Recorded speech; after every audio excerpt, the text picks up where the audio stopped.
Hello everyone, back at McKinnon Park here early, so it's daylight. You can see actually where I've been filming at night. So hopefully we go undisturbed at the band shelter.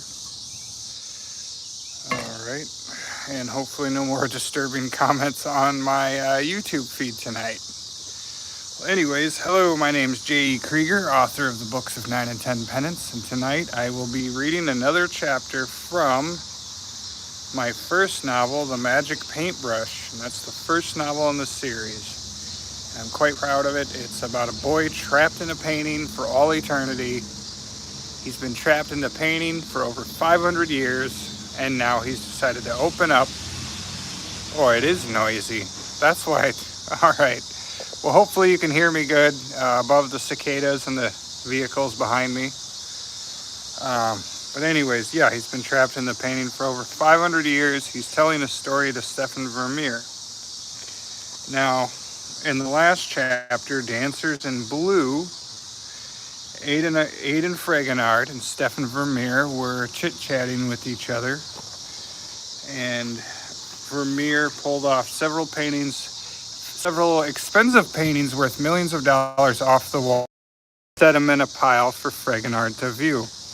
And now the boy in the paint is in this chapter. Where are we? Another short chapter tonight. The Desperate Man is telling the story of, Ethan Bourdon, the man with the other paintbrush, who's going to give it to Fragonard so he can duel it out with Botticelli, is going to tell his story. And it is a hot one tonight. Electricity went out, but I'm still here. Hold on. I'm going to get the water ready. Ooh. And then I will begin telling the story. Let's see if I can get this water cracked open. I don't know what I'm doing. Okay, let's get into it. The Desperate Man. And as told by Ethan Bourdon, and we're going to find out all about him soon enough. Listen to my story, young Aidan, prince and heir to the throne of the kingdom of Fragonard, for it is a cautionary tale and one that may help aid you in your battle to defeat Botticelli. I was a painter once, apprentice to my father who was the king's royal painter, a man by the name of Mabuse. My father painted all portraits for our king and family, and he proclaimed he would have no other. I was heir to this position of royal importance. I was never quite as good as I claimed to be. I knew if the day so shall arrive, he could paint no more. I very well may have been replaced with another. This didn't bother me, though, for I was quite happy with the things I painted, and the meager living I made at my trade.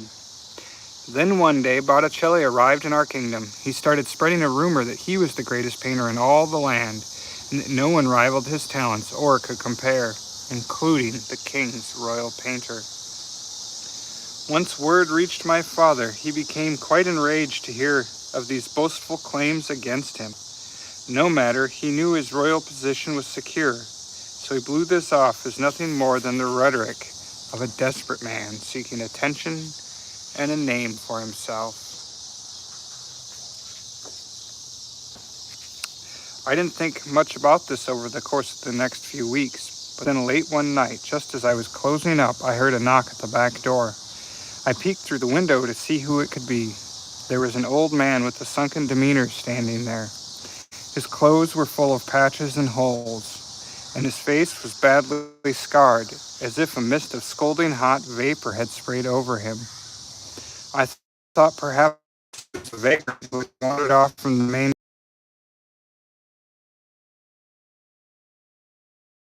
He would find no free meal here of his day. He was quite persistent to speak with me. He kept banging on the door like a common peddler, so I cracked it open and threw him some day-old bread, hoping to persuade him to go elsewhere. He shoved his foot inside and said he wasn't hungry. He was searching for a place that would sell a few of his works of art. After he told me who he was, I laughed him off with a scoff and told him to go away at once with his claims of surpassing my father as the true master of the brush. He was quick to apologize and explained he was just trying to establish himself as an up-and-coming artist. I don't know why I felt pity for this tired old buffoon, despite his pompous arrogance. He said he could come inside and join me for a cup of warm tea. He showed me his paintings, which were beyond compare to anything I'd seen in a while. The Chardins and the Merlots weren't selling as well as they could have been. Franz Hals, one of our painters, hadn't produced anything sellable in months. In fact, he hadn't painted anything of high quality since the last matter about it. I understood he was a man of rags in need of something in his pockets. I offered to sell a few of his pieces in an act of charitable kindness. I suppose the rumor he started was the only way he figured he could get his foot in the door to an art gallery. I just asked that he keep the deal between the two of us. I didn't want to upset my father. I was only trying to help out a fellow artist. I let him out back and said he could sleep wherever he liked, so long as he left by morning and didn't return until the moon rose to its highest peak. The next morning, however, I discovered to my dismay he was still asleep in our backyard. I thought I'd made myself perfectly clear. We had neighbors to think about who weren't going to put up with this sort of nonsense. He rolled over and hid his eyes from my discerning view. I poked him in the back a few times and told him I wasn't running a brothel. He slowly got up on his feet and demanded that I feed him something. I gave him an apple out of the basket and said he could eat it at the park. Before he left, he told me of some fine painter's bristles that he carried with. He asked if I'd turn them into a paintbrush. I didn't make my own, but there was a painter down the street by the name of Rayburn, an old friend of my father's. He was perhaps the finest brush maker in town. I said if he were to visit there, I'd make him a more than adequate brush. After he left, I decided to myself this would be the last dealings I would have with this ragged beggar man once he picked up his things at the end of the night. My father showed up at the Galleria later on. He looked over the new paintings and asked where I discovered such marvelous work. I told him about a man visiting from another kingdom that asked if I could sell his paintings to pay for his travels. My father insisted on meeting with this mysterious artist. He was curious to learn more about him and his unusual yet immaculate technique for displaying such bright, vivid colors on the canvas. I explained how unfortunately he had to leave on some urgent matters, but I would talk with the stranger whom we did not know. When night fell, Botticelli returned with a smile on his face, for he carried with a box that contained his new paintbrush and the fate of our two kingdoms. He asked for his pay, another cup of tea, and then he might be able to spend one more night amongst the flowers in our backyard. With the money I'd just given him, I assured him he'd be able to find an inn with a vacant room. Thankfully, he left without any more qualms. The next day, he returned a filthy mess, as if he'd been sleeping in the woods. Because of his consistent odor problems and ragged attire, I told him I could no longer sell his work. He didn't bother arguing the point, as I assume most of his life he had to deal with the consequences of his subservient way of living. Though looking back on it now, my words with him may have been a little harsh. Just as he was on his way out, my father met him at the door. Botticelli introduced himself and apologized for mocking his skill. My father admitted after viewing his work there was much to be envious of, though I think he was just trying to be polite. He sat Botticelli down and asked if he was interested in becoming a regular painter at our Galleria. I should have contested right then and there. My father was so infatuated by the man, I decided to let him see for himself what a crude, unkempt person he truly was. Botticelli accepted his offer, and for the next few months I had to put up with him sleeping on the flowers in our backyard. The rhododendron had the hardest time in dealing with him. I don't believe they ever recovered. Hold on a second.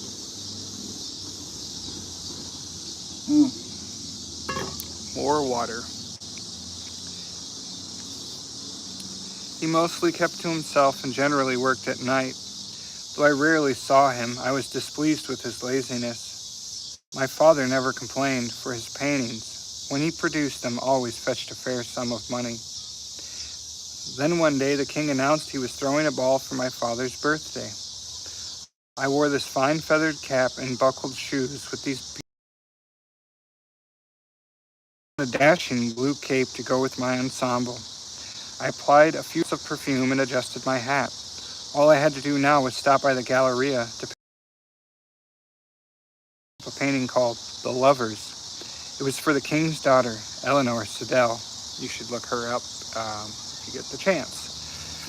Sometime during the party, after adorning her with gift upon gift, professing my love, my true intentions, I was going to ask for that dance I so longed to have with her over the years. Oh well, nonetheless, I am here now telling you this story, wearing the rags of my impairment. When I entered the back room, Botticelli asked why I was dressed so finely.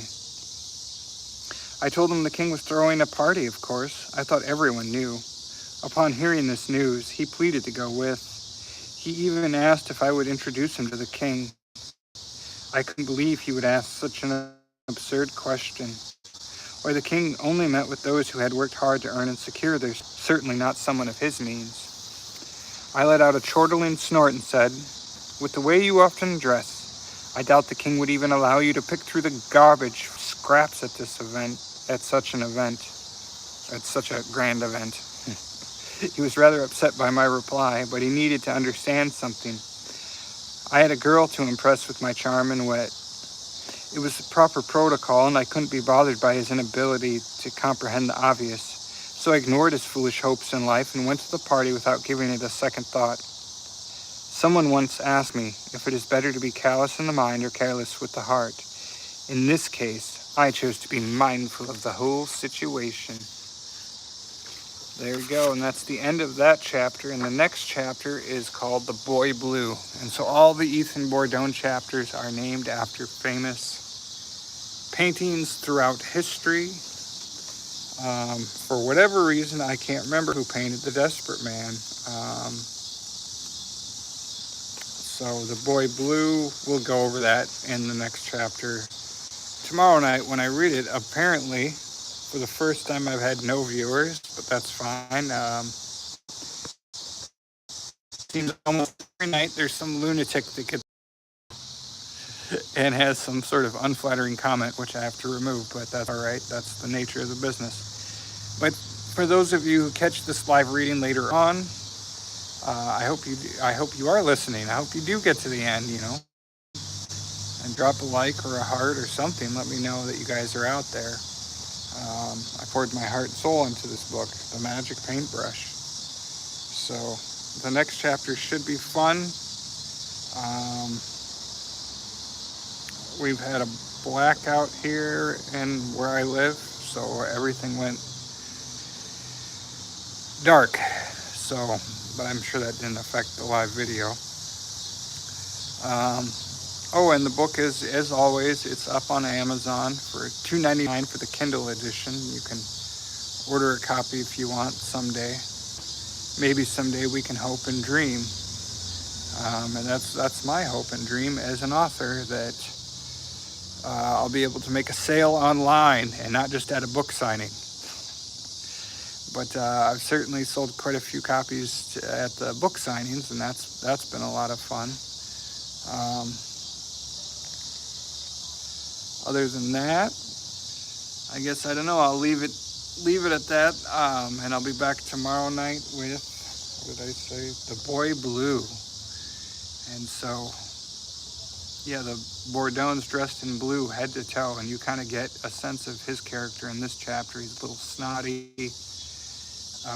Definitely not a Fragonard. Fragonard's a down in the dirt kind of character, as I like to refer to him, the poor man's Harry Potter. Whereas Ethan Bourdon would probably fit right into a Harry Potter novel. So I'm just talking to myself at this point. But anyways, I'll be back maybe at this park tomorrow. I don't know, the cicadas are kind of loud, or, well, you'll find out tomorrow. Thanks for listening.